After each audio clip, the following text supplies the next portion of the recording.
Hi guys, I'm Bri. And I'm Alli. This is Offscript. If you think about it, books are potential scripts for movies. When this adaptation happens, typically it's disappointing because they went off script. In this series, we will be talking about how off script they went.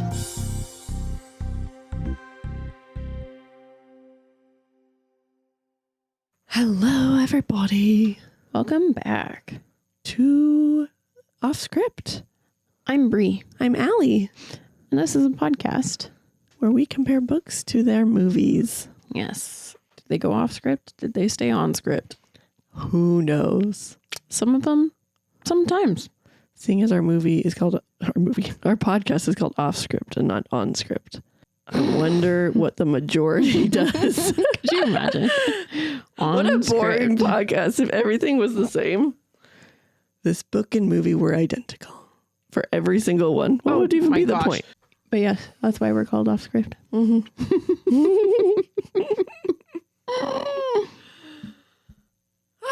right. I guess my picture is it's my birthday week. I was just going to say, that's perfect. Yeah. What are you doing? I guess we're doing a game night. Yep. Game night.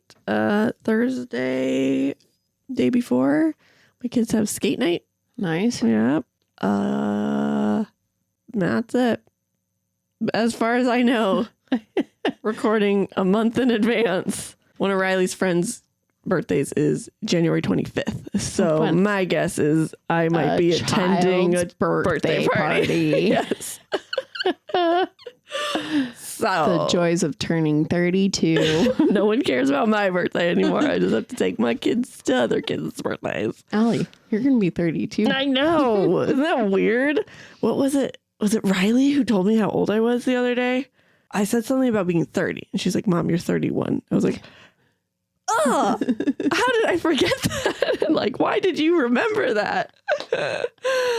No, I hate remembering that. I don't know. I've still enjoyed my 30s so far. So let's see what 32 has to offer. Hey, I went to Dubai in my 30s. So you know what? Exactly. Pretty cool. I mean, that's super cool. It's been rough parts and pieces here and there, but oh yeah, there's gotta sprinkle some good in there too. And that, hey, an international trip, that's a big good. Yeah, that was a big good. So big good. Big good.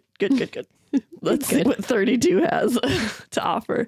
Which also, if I'm remembering, we're doing Practical Magic this week, which was your birthday podcast that was supposed to come out in August. Yep. That's kind of funny. That's actually hilarious. Wait, are you sure that we're doing Practical Magic or that it was your birthday one? My birthday one was The Fault in Our Stars. Oh, because I counted it as, you're right, Practical Magic is the one that came out before. Yeah. Which I think we talked about what was going to happen for your birthday. Not to confuse you all. I know. Oh gosh. Anyways, are we ready? Yes, let's do it. So here's our synopsis for Mockingjay Part 2.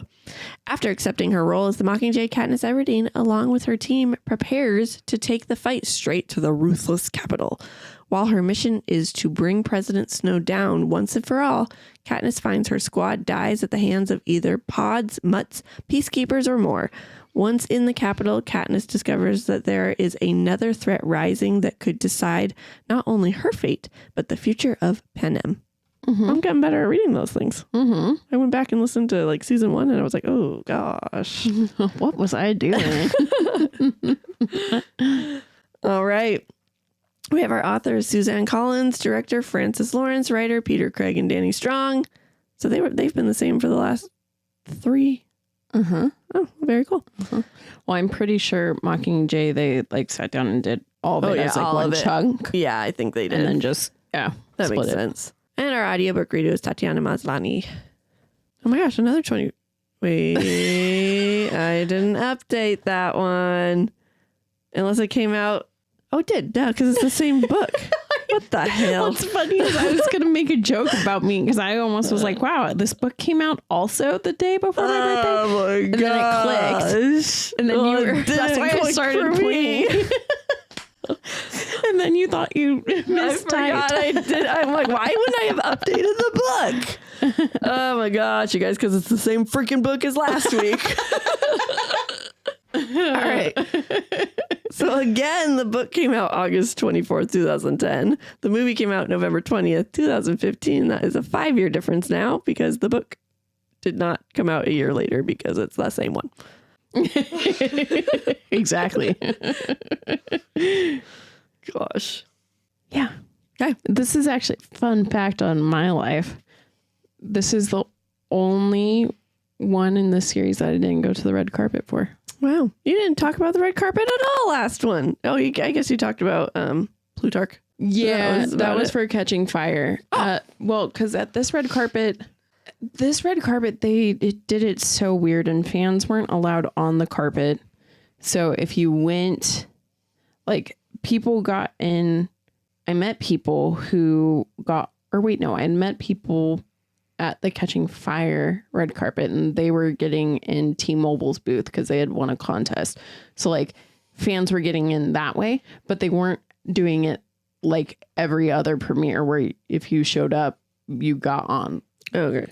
But they gave you tickets to get you in the theater. And these were the best seats. I actually was like 3 rows back from the screen, which is also where all the producers and directors and everyone sits. So like for this red carpet, I got one signature, and that signature is Josh Hutcherson's brother's signature. Wow. Because his brother was sitting in the row in front of me. And I was like, "You're Connor Hutcherson." Was he sitting with Josh? I think the family. I don't think Josh sat there. I didn't see him. Oh, how fun though. Yeah, I know. I was sitting with all the famous people. Wow, I gotta act cool. Can I have your autograph? To someone who's not even famous. Right? I just know him because his brother's famous. I bet you made his day. I think so. He was a sweet little kid. And like if Oh, he was little? He was a little kid? Yeah, he was a little kid. And you can tell in his signature that like he hadn't been asked to sign a lot of things before. So cute. Yeah. Anyways, but that was for the last one. Yeah, but this one, I probably could have. 2015, November 2015. No, I was in. Okay, I graduated in May of 2014, and I was there for 6 months. May, July, August, September, October, November. You might have just been leaving. Oh, I was just coming back to Washington. Oh, bummer. Mm-hmm. Just missed it. Yeah. That's all right. Mm-hmm. Cool. So we kind of answered this one with our last one because we both read the book first last time, which means we had to have this time. Yeah, unless we split it in half, unbeknownst to us, that it would get split into two. Could you imagine being like, oh, I'm so tired of this book, and then you just stop reading at that perfect stopping point? You're like, what? This is where they... What's funny is our initial thoughts are probably the same. I mean, this part is the more fast-paced part, so it's a little bit more fun. But again, I kind of think it almost then feels rushed in this part because we spent so much in the first part dragging everything out. Yeah, I can see that. When I typed up the notes, I was like, oh, wow, that happened quick. Mm-hmm. Yeah. Like, I think she could have made almost the whole book this part. Like, yeah. I was... Oh, for sure. Absolutely. Super into it. Like I think that's why I liked Catching Fire so much is because I loved seeing the arena and the game makers' thoughts behind the clock. Mm-hmm. And then we had that with the pods and it's like, wow, that pod splits the earth open. That pod sends tracker jackers. That pod, releases this tar devil wire stuff. Mm-hmm. And so it was really cool to see the weird genius devil creations that could come. And so I think that's why I enjoyed this part. Mm-hmm. Yeah. Well, we picked this book because it's the last half of the last one. Yeah. Intriguing. Yes. Right, I got some Alli's super fun facts for you. Okay. Number 1, the cast had to... The cast has said multiple times that the most challenging scene to shoot were in the sewer because it took 3 weeks and the shooting was so physically demanding and it was hot on set and on location in actual sewers. That's Gross. nasty. Yeah, that's disgusting. That sucks. Yeah, poor cast. I know. Number 2. The consoles in District 13 Control Center were originally built for the Mission Control Center in Apollo 13. And they were later acquired by the prop rental house and rented out for this movie. And then several of those same consoles with the badges reading Pan Am and property of the Capitol District Defense Forces were used in Mercury Control Center set of Hidden Figures. Oh, funny. So if you have seen Hidden Figures, go look at Take their a picture and send it to us. Yeah, go look at their property of Pan Am consoles in there. Yeah, That would be actually really funny. Why wouldn't they fix that before putting it in the movie? Stupid. I don't know. Maybe they think that the camera can't pick it up, but it probably did. Yep. Number 3, director Francis Lawrence stated that because some of the visual effects sequences in the film were so challenging, he and the editors began working on them before the Hunger Games Mockingjay Part 1 was even released. Mm-hmm. Which makes sense. Mm-hmm. Especially if they filmed it all together. Why wouldn't you? Yeah. I know that I'm reading that out loud. I'm like, that is not really a very fun fact. This is a smart fact. I like this one, though. Squad 415 is a reference. 415? 451. Guys, I swear I'm dyslexic when it comes to numbers. No joke. Oh, I am, for sure. No joke. Yes. Mm-hmm. Okay. I almost did it again. 451 is a reference to 451 degrees Fahrenheit is the temperature at which paper burns. So since Katniss is the girl on fire, that's why they did it. That's cool. Isn't that cool? Yeah. It's also a call out to Fahrenheit 451, a dystopian novel by American writer Ray Bradbury. Mm-hmm. Cool. Have you read it? No, actually, I haven't. Okay. I want to. Well, there you go. Okay. You're welcome. Okay. Jennifer Lawrence reportedly made kissing Liam Hemsworth an awful experience. She gargled garlic and tuna fish before shooting scenes with him for the sole purpose of making him uncomfortable because she's a troll and I love her so much. Yep. Let's go. All right. So book kicks off obviously right where we left off because it's cut in half. So we just got Peeta back. And now District 13 is working real hard to fix him because hates Katniss. And they don't believe he'll ever be the same again, though. They're like, yeah, they did Tracker Jacker Venom to him. He's gone. But they've been working on him. They sent someone in from his childhood that wasn't a direct link to Katniss. So they sent this girl named Deli, who was a girl that like her and Peeta kind of grew up together, almost cousin-like, sort of. Like they went to school together and all that sort of stuff. And she's super nice. He asks where they are, and she's like, we're in District 13. There was an accident in 12. And he's like, it was a fire. She did it. Blah, blah, blah, blah, blah. And screaming that Katniss is a mutt and everything like this. And Katniss tells the leaders, I can't be here anymore. I need to leave because she is hurting so bad seeing Peeta like that. In the movie. You and I literally had the same video. Like, we were both like, Prim? This part pisses me off so bad. In the movie, they send in Prim, who literally is Katniss's sister. They specifically don't want someone who's connected to Katniss because they want to see if anything from 12 sets him off or if it's just Katniss. Mm-hmm. So instead, they send in Prim. And he's fine with her. He's like, oh, hi, Prim. And has a nice civil conversation with her up until Katniss gets brought up. I think that's stupid. Uh-huh. Also, before that, when Boggs is talking to Katniss as she's got her neck brace on, he tells her that Peeta's been asking why she hasn't come in and talked to him. I missed that. You're right. And I was like, this is stupid. Why would he be asking why she hasn't come in to see him yet? Right. If he hates her. And just choked her. Yeah. Mm-hmm. Oh, and then when Katniss tells him that she wants to go to the Capitol, she immediately is like, I gotta go. I have to pay back Snow for what he did to Peeta. Whereas she's not very obvious about that in the book. Right. she's very secretive, and it's not just what he did to PETA. Mm-hmm. It's what he's done to everything. Everything. She just hates him. Mm-hmm. So they send her off to District 2, which is the last district that they need control over before they go and storm the Capitol. And so Katniss is now at 2, and she's been there for a few weeks, and she's working with the rebellion leaders. And she gets random calls from Plutarch and Haymitch saying how Peeta's doing. And Plutarch's always like, he's doing better. And Haymitch is like, no, he's pretty much the same. Like, way to go, Haymitch, being honest. Mm-hmm. But Prim had the idea to re-hijack him, which with like calming medicine instead of Tracker Jacker venom. And he's getting confused. So it's like step in the right direction versus just full on hating Katniss. So that's good. Mm-hmm.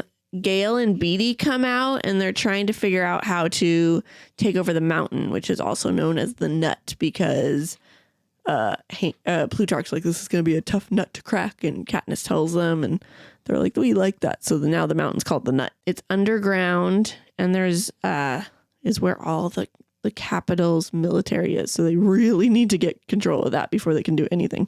Gale has the idea to trap the people in there or like force them to come out, and his vote is trap them all, blow up, make an avalanche come down, it'll cover up the front of the tunnels, and then blow up the other tunnels, and then they can't get out. Katniss hates this idea because her dad, as well as Gale's dad, died in a mining accident, and that's basically what they're making this happen. Gale is trying to pitch. And so the leader in District 2 is Lime, who was a victor of District 2 way back when. Mm-hmm. And we get some backstory on Gale and when he was crushing on Katniss and New Year's Eve and all this cute little story with them.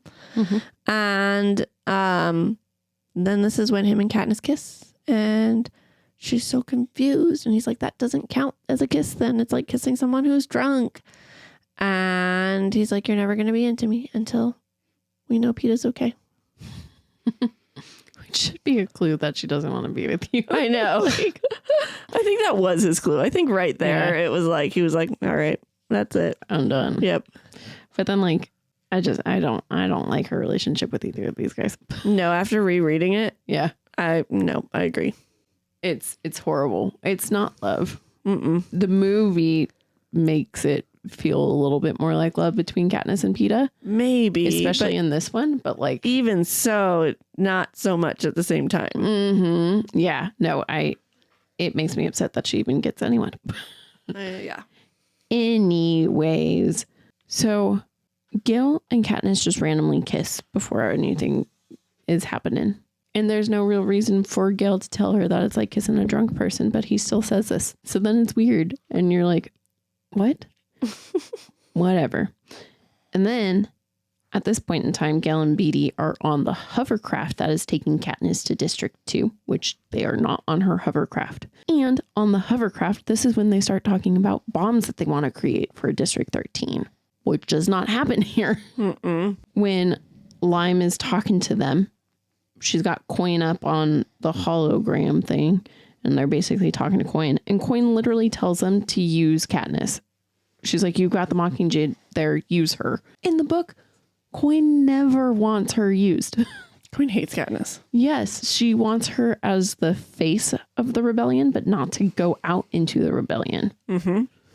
All right, so District 2 and 13 agree to do an avalanche, but not to block the train station so people can escape and surrender.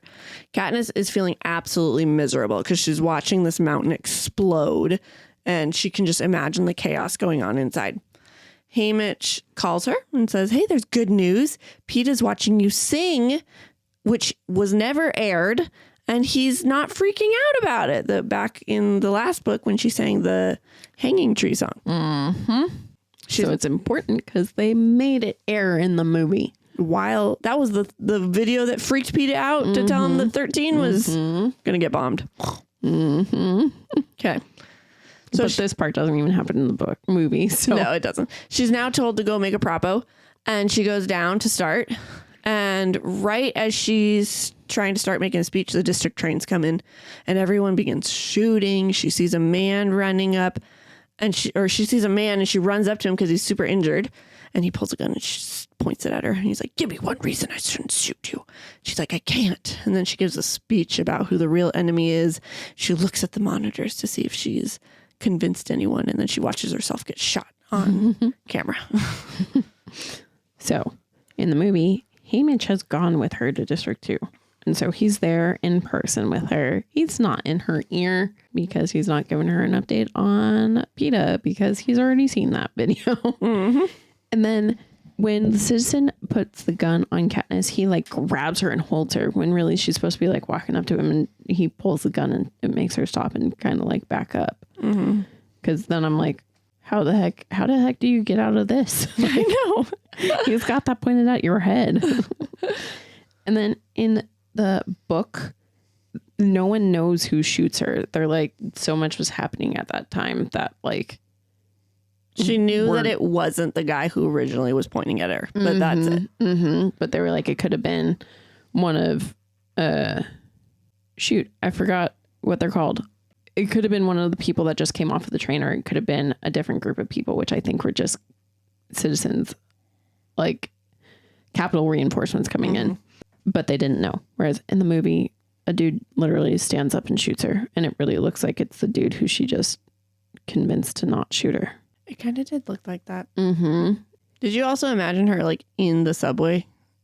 No. Giving this? No, she was like on the steps. She was on the steps outside of a train station, not underground in a subway. Yes. Okay. Because they kept telling her to get cover.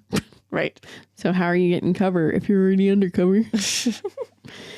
And then at this point in time too, this is when the Capitol thinks that she's dead as well. The Capitol is dumb and thinks she's dead twice in this. Yeah. Which it could have happened. Yeah. Right. Because we don't get the Capitol's point of view right here in the book. Yeah. So, but that's true. But you would, I guess Snow never thought she was dead here. He was like, yeah, that's true. This is when he killed one of his people because he's like, we're toasting that she's dead. That's true. You're right. I just love getting the background on what's happening with Snow, though. It's so interesting to me. I actually like Snow. I like him, but I also I like him as a bad guy. Yes, I can see that. So Katniss wakes up in the hospital because she's just been shot, but Johanna's taken her morphling, and she's like, what? And she's like, oh, that bullet didn't even hit you. Cinna made sure of that. So, because of course, Cinna made her bulletproof costume. She talks to Plutarch, and he's like, we're gonna boost morale and there's gonna be a wedding. And she's pissed at first. She's like, freaking can't even stand next to PETA and you're gonna make us get married. She's thinking this. He's like, oh, no.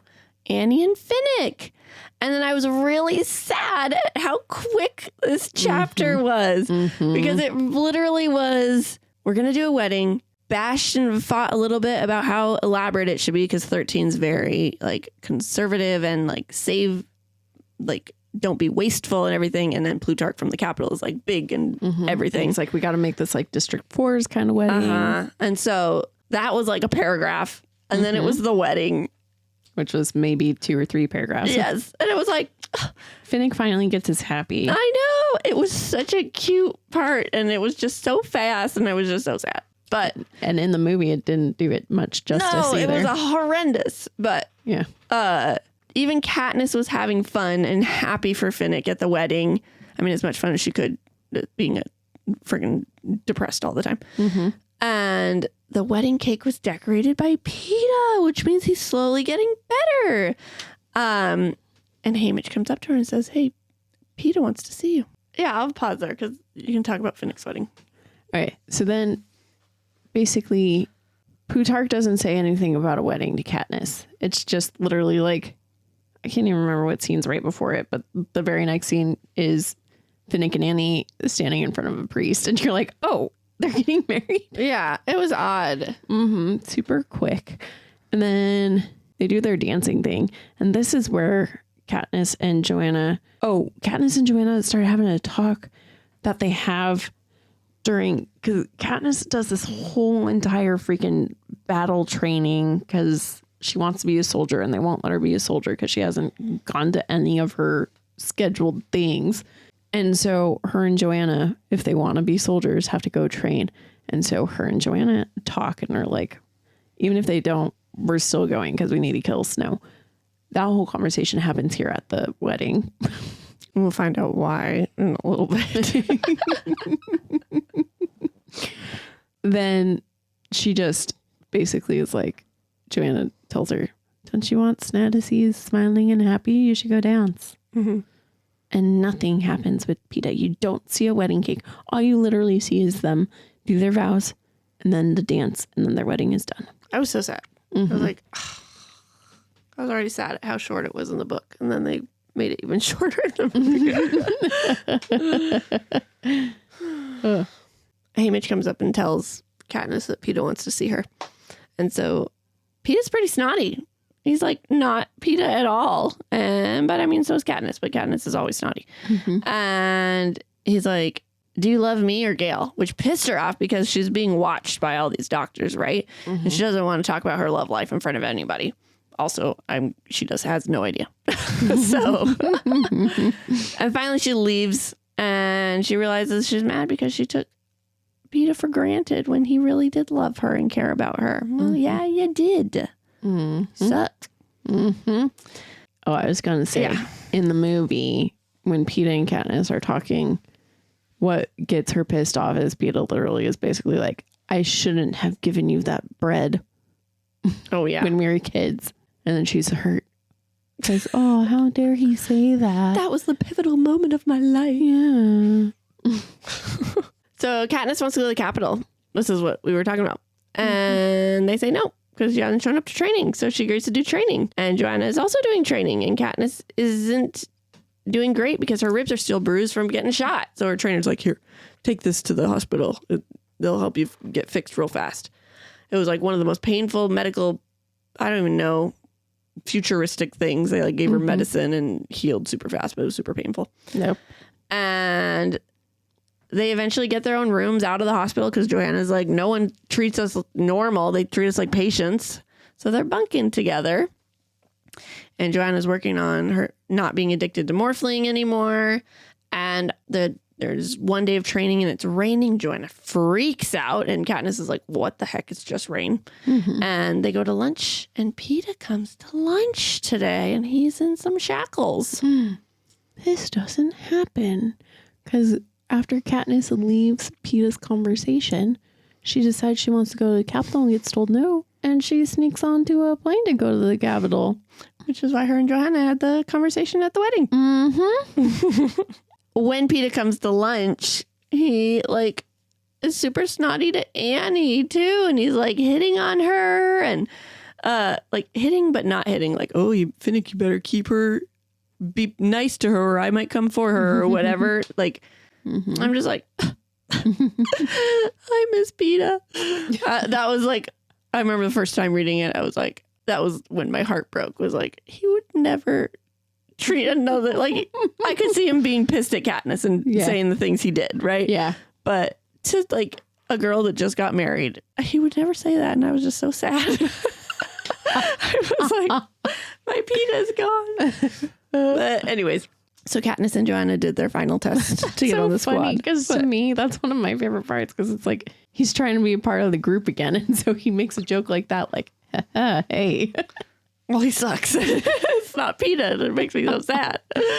So they do their final test to get on the squad and Katniss passes. And she's, because her test was to listen to her instructor when they said, get down. Because her instinct was to go shoot the bad guy. But she's like, oh, gotta get down. And so she passed. She ran to command and she found out she's on the special ops squad with Boggs and Gale and Finnick and others. And they're getting ready to head out when they learn Joanna is not doing well because her PTSD flared up because she was tortured in water. And in her little training final test, they brought out water, which freaked her out. So Katniss went out and she got... They didn't just bring out water. They freaking flooded the halls for her. Well, yes. Which is why she won't shower, which is why she hated the rain and all that sort of stuff. Yeah, that was... That was sad. Mm-hmm. I know, I was sad for Joanna. I know. So Katniss brings out she goes and collects pine needles for her to remind her of home because she's from District 7, which is all the wood and... all that. And she had nothing. And I thought that was a really sweet little gesture. I know. I thought it was sweet too. Mm-hmm. That doesn't happen in the movie. Nope. So they're all prepped, and the leaders are explaining about these pods, which are all over the capital area. And they have this special map called a hollow, which has all the known pods on it. And it looks like a complete another Hunger Games because every step you take is like almost like a line. What is it called? Landmine. Is that what it's called? A trap. Yeah. And Finnick and Katniss make that joke. Welcome to the 76 Hunger Games. Mm-hmm. Their job's really honestly pretty slow because they're the star squad. They're mostly there for video. So they're all like a day behind everybody else. And they just are like doing all the boring stuff. But then here comes PETA. First off, the movie really tries to fuck things up. It really makes you think that things are not following the book at all. After she sneaks into the Capitol, Gil's just there already. And he's like, oh, hey, good to see you. Not even like, where'd you come from? Right. As she just snuck onto this plane. And then you see Commander Jackson, who is Boggs's right-hand woman in the book. And it makes you think that she's the leader of the group. And then finally Boggs comes. And then Boggs is finally like, but guys, we're just doing it for the TV. And then Finnick comes running out of, where the fuck did he come from? If Katniss just flew in from District 13 and he just ran from behind Boggs. But he runs up and there he is. And then it is slow work, but you see her shooting bow and arrow and you see all the fire come out. And then PETA comes. I do like that in the movie when they're like, okay, shoot right there. And then she goes to shoot and they're like, wait. Can you get... And she's like telling her camera crew, get in a little closer. And like, Katniss is just so irritated. She's just like, this is dumb. Yep. Also in the book, Katniss is very much so trying to get the hollow on her own. And she's coming up with plans for how she's going to sneak off. Mm-hmm. In the movie, she tells Gale and is like, Gale, you need to help me. And he's like, okay, yeah, we got to get the hollow so that we can go and do that. So now that PETA's here, they're very hesitant and angry at first. They're like, why the heck do they bring him? Like, he's still in shackles. Like, what is happening right now? And Boggs and Katniss get a chit chat for a little bit. And he shares that, hey, Katniss, if you don't support Coin as a future leader, you're a threat. So PETA might have been sent here to kill you. Like, he never says that, but that's kind of the implication. Yeah. Thanks for finishing my word. I know, you got so close. I was like... Oh, man. The squad starts talking to PETA, and they start a game called Real or Not Real, where he asks something, and they tell him if it really happened or it's not real. Pretty obvious. And so they make some propos, and then there was a pod that they didn't know about, and it exploded, and it blew Boggs' legs off. Oh, trigger warning. It's a violent book. After you say that. Good job. Oh, gosh. In the movie, one of my favorite parts is that Finnick is like, because Finnick has been dealing with Annie, who is basically off her rocker. He's the one who's there for PETA right away. He's like, oh, everybody relax. Like, it'll be fine. And then he's always like there to help PETA when he needs help or talk him through things. And I like seeing that. Mm-hmm. Oh, during the Real or Not Real thing, maybe it was before, he basically asks Katniss about like if she's ever wanted to kill him or whatever. Mm-hmm. And because he remembers her cutting the tracker jacker nest. And he's like, that seemed pretty real when you cut the tracker jacker nest. And she was like, nah, that was for your whole group, not just you. In the movie, he like tells her, rather than because of the tracker jacker nest, he says, I saw it in your eyes that you wanted to kill me. I was like, she was up in a tree. Yeah, how could you see it in her eyes?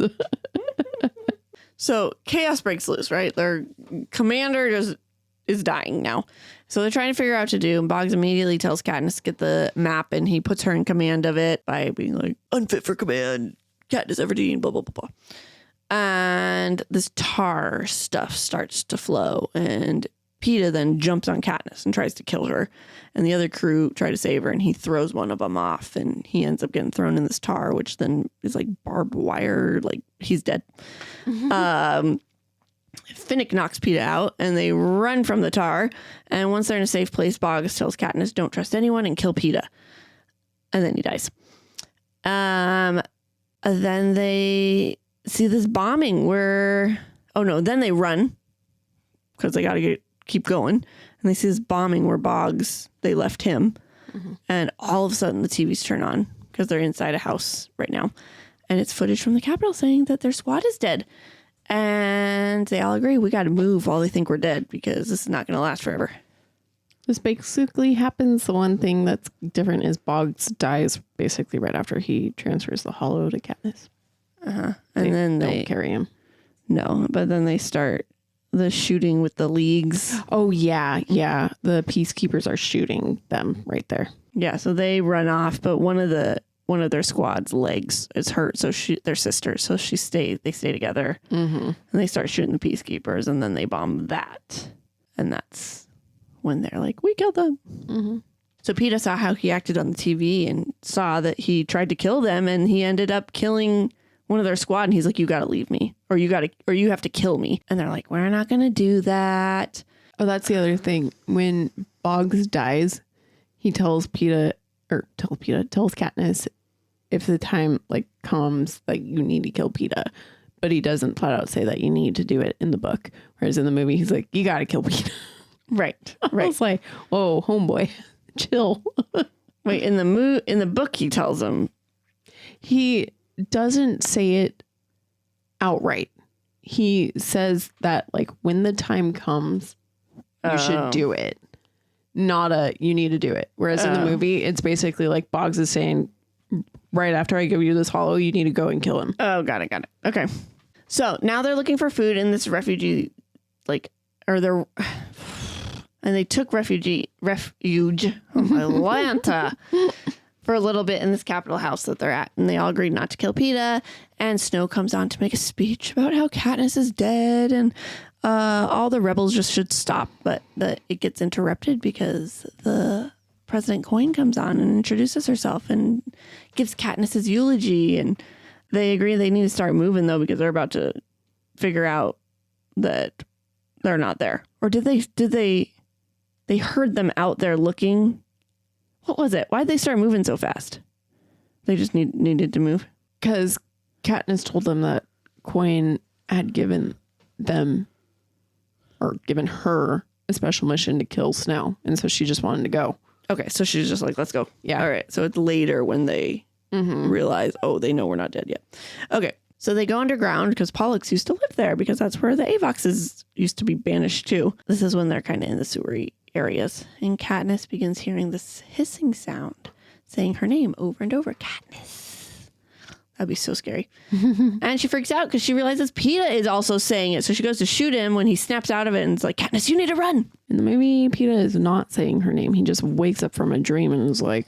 He said her name twice, but it was sleep saying it, not not Katniss. Not the creepy... Yeah, I pictured him saying it like the lizards say it. I do too. Not just regular. Mm-hmm. So they start running. And they're able to knock off a few pods on the way because they have the hollow and they know where they are. But some they didn't. So all these pods start going off. And one of them basically makes your skin melt off like wax. And then these mutts come and they smell like roses. They look like lizard people that are chalky white. Did you picture them like the movie? Because I pictured them more like lizards than like people. I guess I pictured them like Skyrim Argonians. Oh, yeah. Is that what they're called? Mm-hmm. Except white. That would make sense. These just, to me, look like people without noses. They looked like aliens. Creepy fucks. Yeah, they were scary as hell. Yeah, I was like, wow, this is a horror movie. Literally, my entire reaction video is me reacting to the mutts. I have all these videos, but then it's I'm just sitting there waiting for the mutts and I just keep commentating as they're going. So go to our YouTube for all my other reactions, you guys. Yeah. TikTok and Instagram, you're only going to get the little bits. Oh gosh. Anyways, they were scary. Yeah. And they're also supposed to be hissing her name this whole entire time that they're chasing after her. But in the movie, they want to give you some jump scares. So they stop. Mm-hmm. It worked. For some people. Yes. So these things kill peacekeepers. They kill rebels. They kill anyone in their way trying to get to Katniss.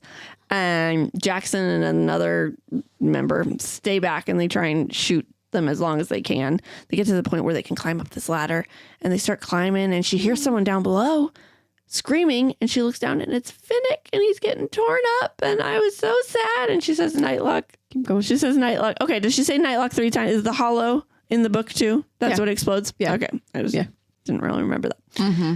She says Nightlock 3 times, drops the hollow, it explodes so that he dies as well as all these mutts. Mm-hmm. Gale's in the movie. I feel like she could have shot the lizard with bows and arrows and let him keep climbing up. Like how it was when she first realized it. I was like, girl, you could have saved him. Whereas in the movie, I pictured he was too far away from the ladder to be saved. I guess, but by the time she would have got it out, he had already fallen and smacked hard. Yeah. Like, I'm shocked he didn't freaking break his back and die right there because he like smacked hard. Well, he wasn't supposed to do that. No, he was not. But yeah, she could have probably shot some things. Mm-hmm.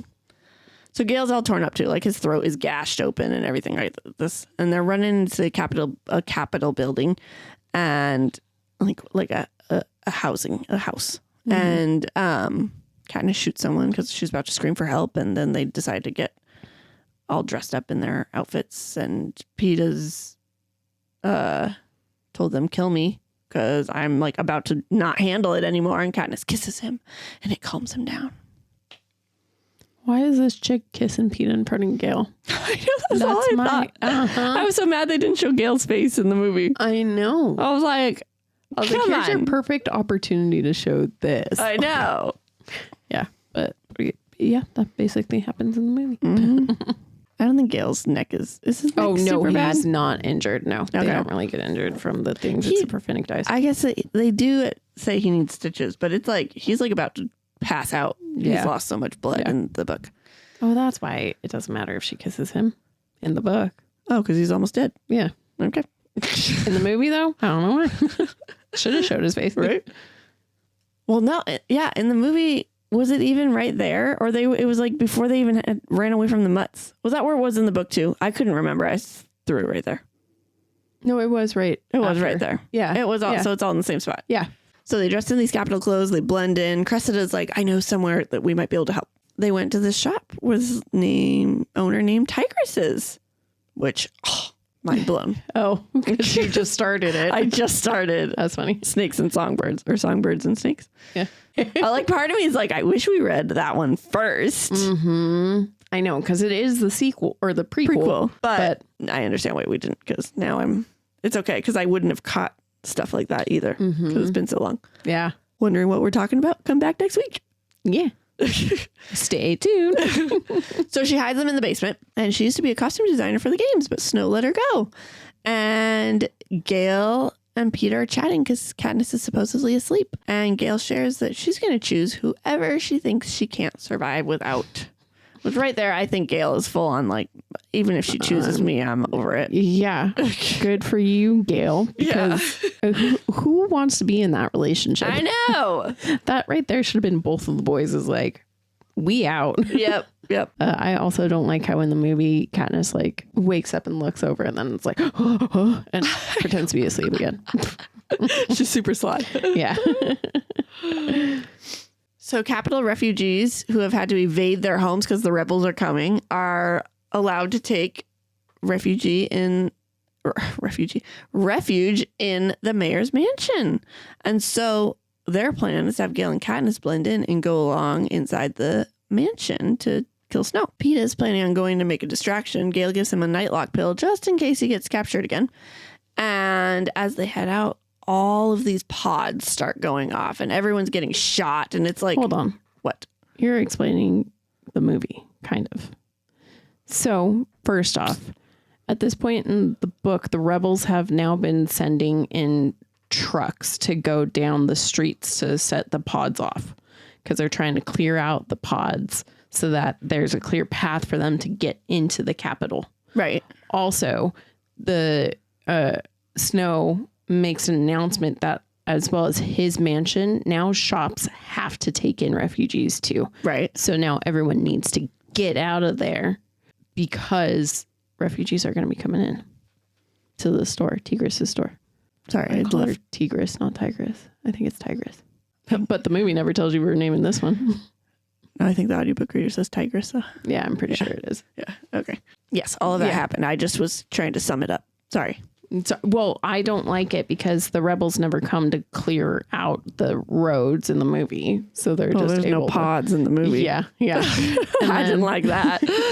And then the shop owners aren't made to take in refugees. So PETA and Pollux and Cressida stay behind with Tigress because they can. Right. Yeah, that's true. But Gale still gives him nightlock because this shop's going to be so scary. I think his plan was to leave, but he didn't. So why did he give him nightlock then? In case the Capitol got him. Because you're hidden in a store and the Capitol's going to find you, dude. Oh, gosh. All right. Okay, anyway, so all these pods start going off. It's a mix of peacekeepers and rebels that start shooting each other. And one pod that went off, like there's a bunch, but one major one that went off broke the ground like in half, right? And like Katniss almost falls in, and then she looks over. She gets up and she looks over, and Gale, only way he can get up is by breaking this door open. He's holding onto the door handle, and so she shoots it off, and or whatever. Somehow he gets in, but he's captured by peacekeepers. Another one I thought was in the movie. Wow, I didn't realize how many there were. Well, so he gets taken by peacekeepers, and he's yelling at something at her, and she has no idea what he's yelling. And finally, as it's too late, she's like, "Oh, he was saying shoot me. Oh, shoot, darn." And he doesn't have his nightlock pill because he gave it to PETA. Good thing. He probably would take it right there and died. So yeah, and so then they're at they're going up. Katniss is running because she's like, I got to finish this now.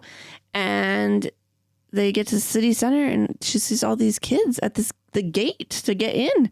And this Capitol hovercraft comes, and they drop parachutes, and they're like, oh, medicine and food because we're so much in pain and starving.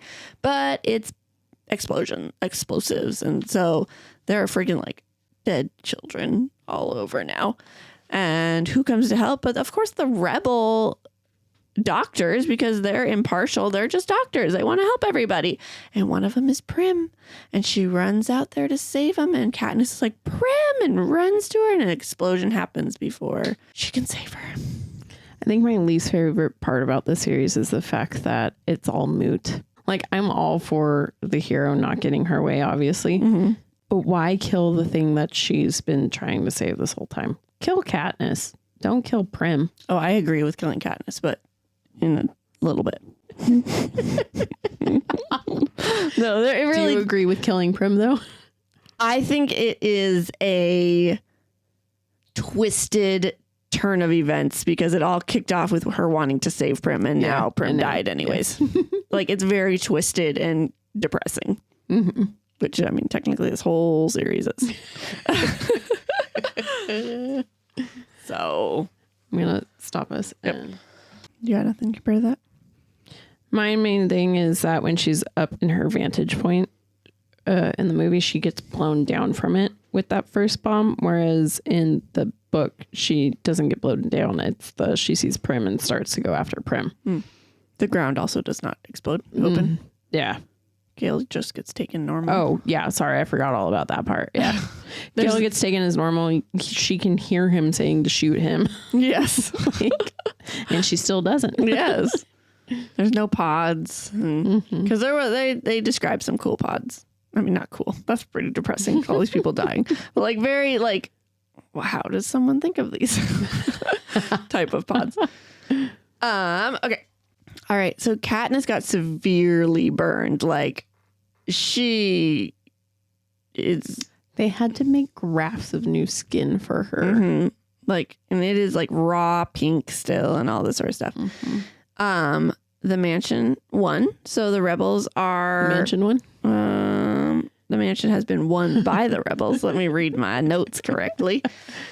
And she's basically labeled as a mental AVOX because she should be able to talk, but her brain is not she's mute. She does not want to talk because her little sister just died. She decided, you know what, I'm going to go get a rose so I can pin it on Snow's shirt when I kill him. And she goes to his rose garden, and at first there's guards there, and they're like, you're not allowed in here.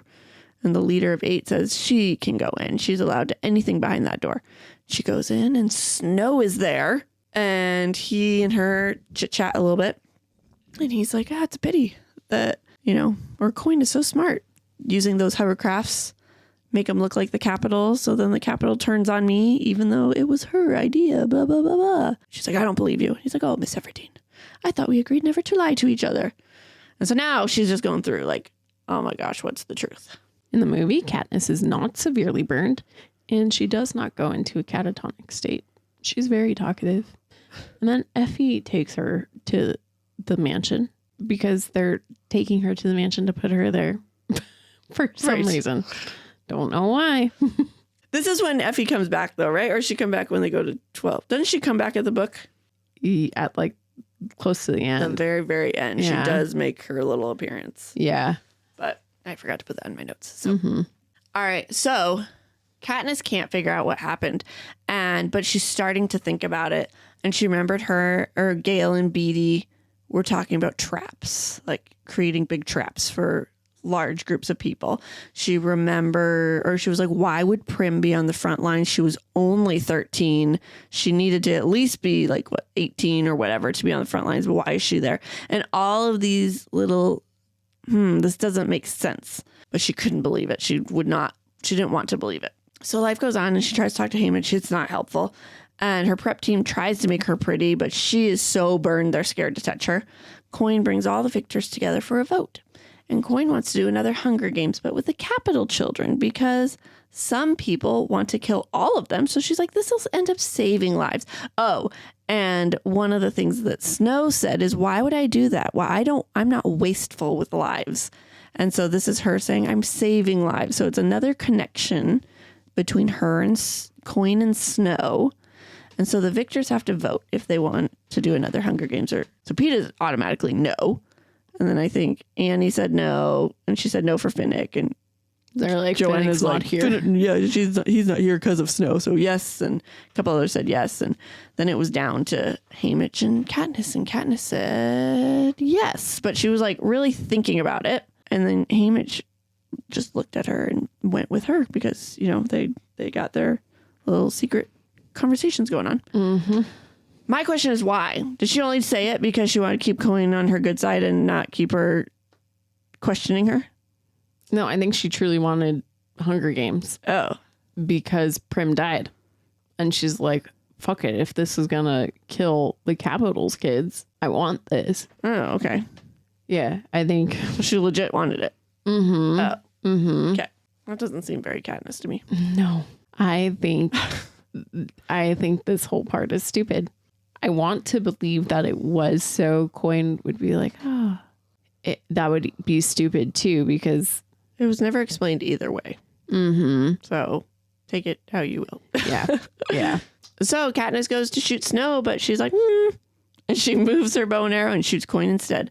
And Snow is just laughing, but he's coughing because he's not taking antidote anymore. So he's dying of the whatever poison that he's ingested all his life. Mm-hmm. And she goes to take her nightlock pill, but Peeta stops her, and the guards block Snow as they take Katniss away. Is this where you think she should die? This is where I think she should die. Mm-hmm. I think she should have got shot right here. Mm-hmm. And then we could have done an epilogue from Peeta's point of view. Yeah. Because I think she should have got shot right here. Because the whole rest of it, if she died and the rest was written, then she ends up winning because she wants to die the rest of the book. Yeah, that's true. But right here, I mean, she still sort of does want to die because Prim died. I think this would have been perfect. Yeah. Tie it all together. Mm-hmm. Plus then, I just feel bad for Peeta. Peeta's in this relationship where he's like, yeah, I love her. I know. But also, I kind of don't. I know. I don't know what's real. Mm-hmm. The main difference here is in the book, they give Katniss just one arrow because it's supposed to signify that she's got a good shot. And then she realizes it's also because she's really close to Snow, and she's like, no way could I miss this. But in the movie, she's got her full sheath of arrows. Mm-hmm. She should have just shot both of them. Yeah, because then the whole crowd, is this how it happened in the book?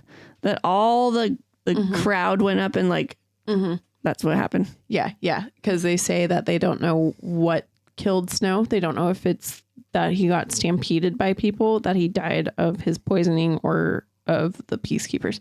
Okay. So she's brought to the hospital because her skin is all torn up because she was fighting the guards.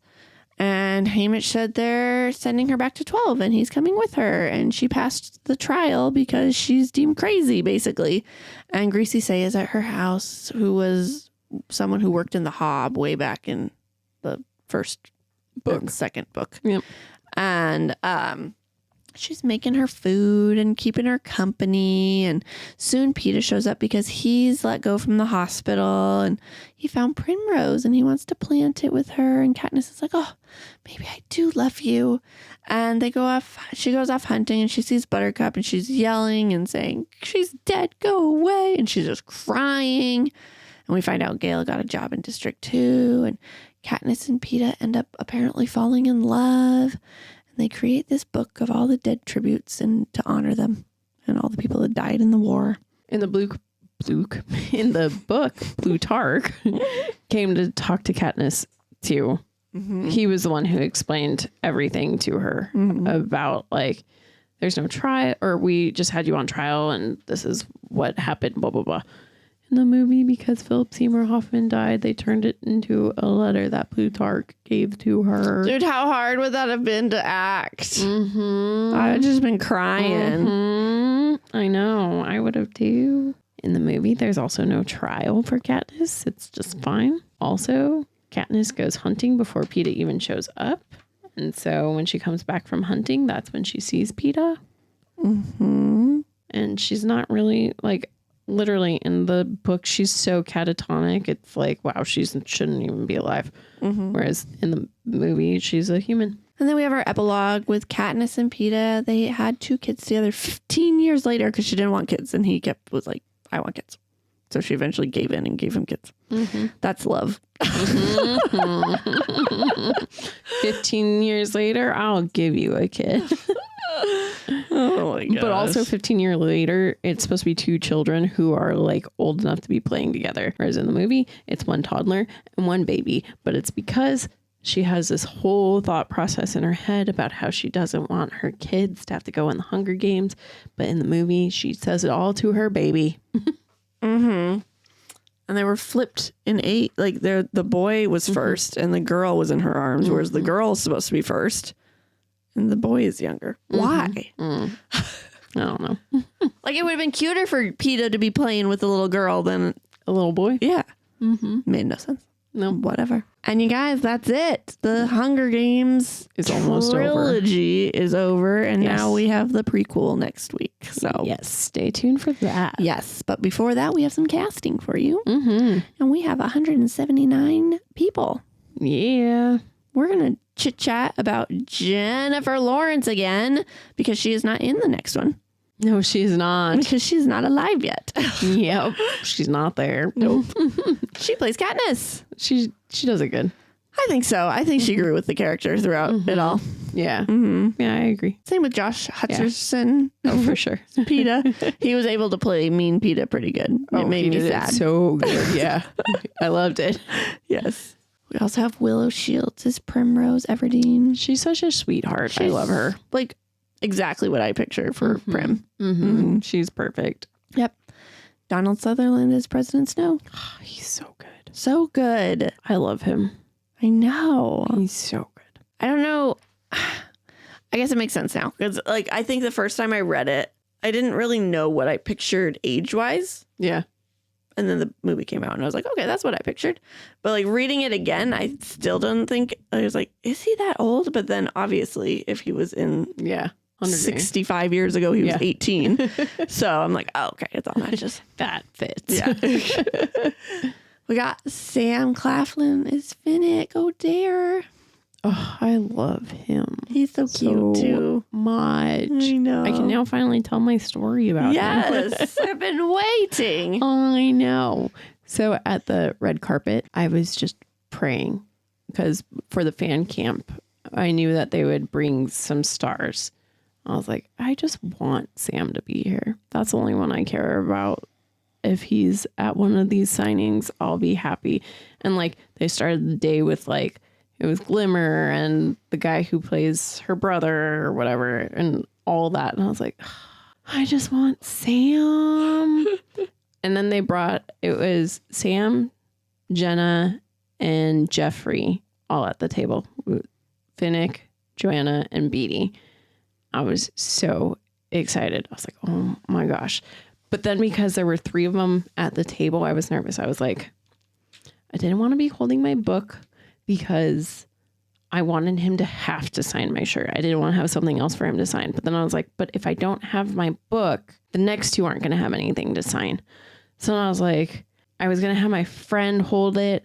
But then I was like, but then that's like, because they try to make you go down the line quick. Mm-hmm. So I was like, so I would be stopping to turn around and be like, can I get my book back? So I was like, okay, so I just got to go up. Then I was like, what if he doesn't want to sign your shirt? Like, if he doesn't want to, don't make him. Right. Like, you have to. I didn't bring anything else. This is for you. So, but then I went up and I was like, hi. And he was like, hello. And he's British, you know, so hello there. Our British listeners are so thrilled with my accent there. But, and I asked him, I was like, can you sign my shirt in the heart? Because we made a rope heart. And he was like, oh, of course. Then he stood up and was like, excuse me. As he like held my shirt so he could sign it. So he wouldn't sign on your boob. Yeah. And then he complimented my shirt because he loved it so much. He was like, this shirt is so cool. Did you make it? And I was like, yeah. I was really proud. I'm a big pun person. I love puns. And Sierra came up with the best one. She had texted me at one day in college. And ever since then, that's all I wanted. Like, it was my favorite pun. So we put it on the back of my shirt because it's, where's Finnick? Oh, there he is.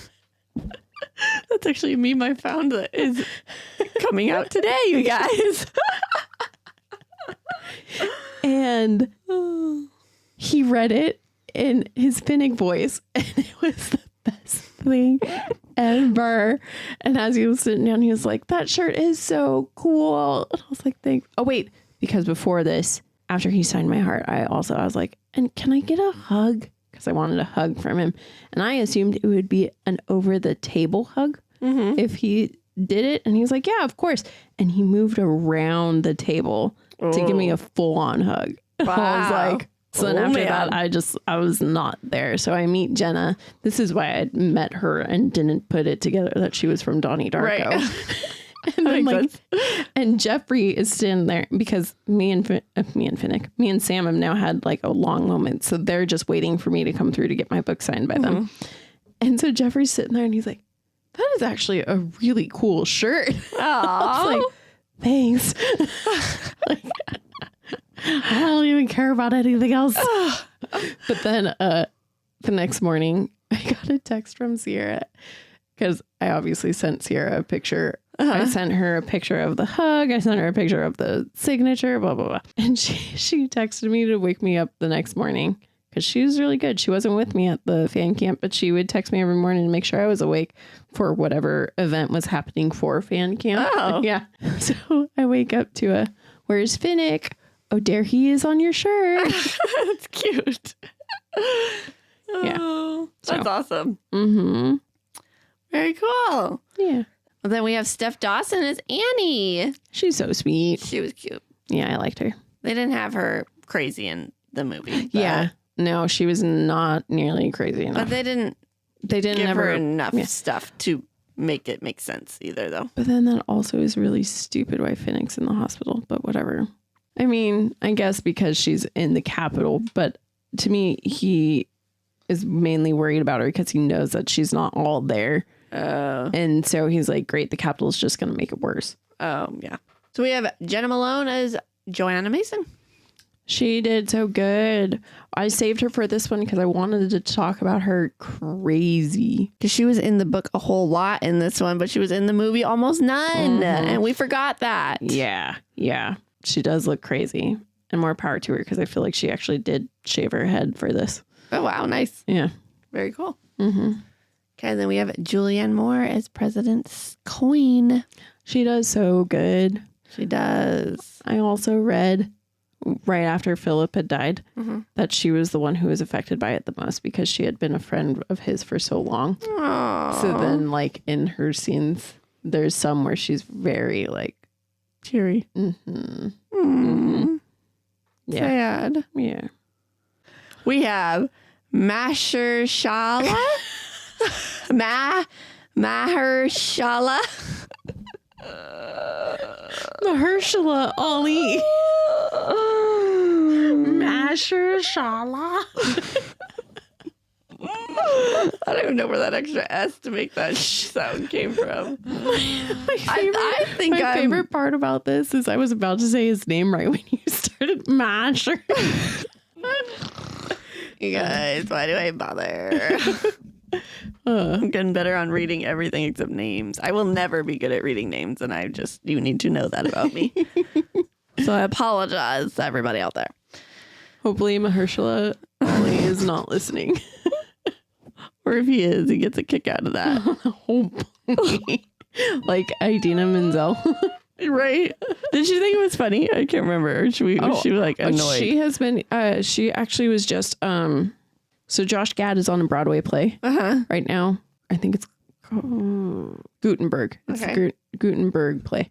And so every night, basically it's the story about this dude who wants to get his play made. And so he's pitching it to producers and the producers watching it. And then at the end comes out and it's like, this is great. You have your play. And every night they have a new famous person come out as the producer. And so one night she came out and as she was like giving him the thing, she was like, on behalf of, and then she said, however, John Travolta said her name, Productions. Oh, how funny. So I'm assuming she thinks laughed. It's funny. Yeah. All right. Mahershala. Did I say it right? Mahershala. I said it right that time. Okay. Yeah. I hope you agree. He was Boggs. Did we say that part yet? No, not yet. He did so good. He's so good. I love him as Boggs. I don't think that's how I pictured him when I read it, but he is now Boggs. I picture it no matter what. Yep. Eugene Bondurant is Tigress. They did good. Tigress has no lines, which makes me upset. I know, because she's like talks in the book. She's supposed to, but nope. Then we have Patina Miller. Oh, okay. She's Commander Paler. She was the leader of District 8, and she's important in this one because she became the leader of Pan Am. We didn't say that part, but she was. Yeah, I think she was good. Yeah, I think she did great. Then we have Michelle Forbes for Lieutenant Jackson. I think she did really good. I think so too. She's got a very strong like commander. She's a BA. Yeah. Yep. And then Gwendolyn Christie is Commander Lime. I love her. They should have gave her more lines. She literally had 3 lines. Yeah, poor thing. Yes. But my other Game of Thrones character coming in. I know. Brienne. Yeah. Which I love because that's my name, kind of. Minus the Yeah, exactly. Is the theme of the book and the movie the same? Kill the president. Yeah. Yep. Do the characters stay true in the movie to how they are written in the book?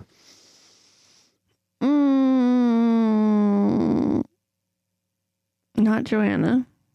No, not Joanna. Not Annie. Nope, not Annie. Yeah. The rest of them? Yeah. I think so. Yeah. Which do you prefer? I like the book. Yeah? Yeah. Are you about to be shocked again? I'm going to be sad again. I prefer the movie. Even the second half where it gets more action? Yeah. Yeah. Oh. They didn't have enough pods in the movie. Yeah, I don't care about the pods. That was the coolest part. No. Oh, man. No, I'm all for the movie. Couldn't you tell? Like, you kept jumping in our comparison and being like, well, they forgot this and this. And I was like, I'm going to have that note in here. It's very true. There's your little tip. If Bri's forgetting a bunch of stuff, she's probably going to choose the movie. Yep. That's funny. We did this one quick. Yeah, we did. Wow. I had a feeling we would. I mean, it's half of a book, so it makes sense. Mm-hmm. Rate us, subscribe, review us. Share us with your friends and family. Yes, please. Tell everyone to listen to us. Say, hey, I have some girls that I listen to that are really funny. They can't say names for shit. Yeah. It's fun to listen to sometimes. Just sometimes. And then Wednesday, we got Practical Magic. Yeah, guys, let's see how that one goes. Well, that was an interesting comparison. That actually really was. But we had fun little tidbits and fun off-script field trips in that one. Yes, we did. So come listen. Yeah. And then Monday, we have Ballads of Songbirds and Snakes. Yeah. Final installment of Hunger Games series. Yeah, we'll be done with the Hunger Games. Yeah. Here soon. I'm excited to read it. I'm only like a chapter in right now. Well, I think I'm really excited because I wish in Catching Fire, I wish two things. Either that I saw Haymitch, how he acted in the games, or that we had the outside view of what it's like to be a mentor. So I'm excited to see the mentor side of it. But then I don't know how similar it is to how it would be 76 years versus 10 years. Very different since this is the first year that they're doing the mentor thing. Also, it's no. All right. So with that, Mockingjay Part 2 went off script. Bye. Thanks for sticking with us. Thanks for sticking with us. We hope you enjoyed it. If you did, we would greatly appreciate it if you gave us 5 beautiful stars, reviewed, and subscribed.